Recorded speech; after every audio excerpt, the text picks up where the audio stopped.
Yan mga idol, magandang araw po at tayo magluto ng pakbet ala alyong mga idol at syempre ang ating ricado. Yan yung kabanatuan na langgunisa mga idol at pagkatapos nating masangkot siya yan, ilalagay na natin yung sibuyas saka bawang mga idol at ayan.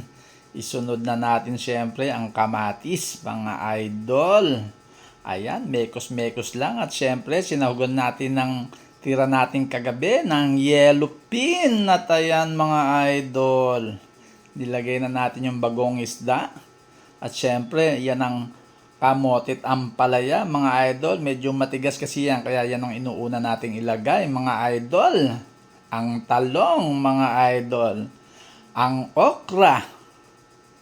At syempre, mekos-mekos lang yan ng konti mga idol at ilagay na natin yung sigarilyas.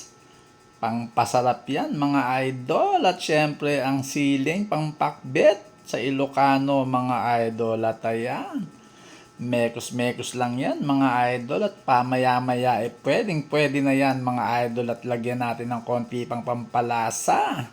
Takpan lang natin mga idol at syempre ayan na po siya, kumulo na siya mga idol at tayo na mag-serve sa pagkainan mga idol. Kita nyo naman, simpleng ulam pero masustansya mga idol. Ano pa hinihintay nyo? Tara na sa hapagkainan at syempre sinamahan natin ng sitsaron na laaryong mga idol at bagoong na may sili. Halina po kayo, tayo nang kumain. Bye-bye!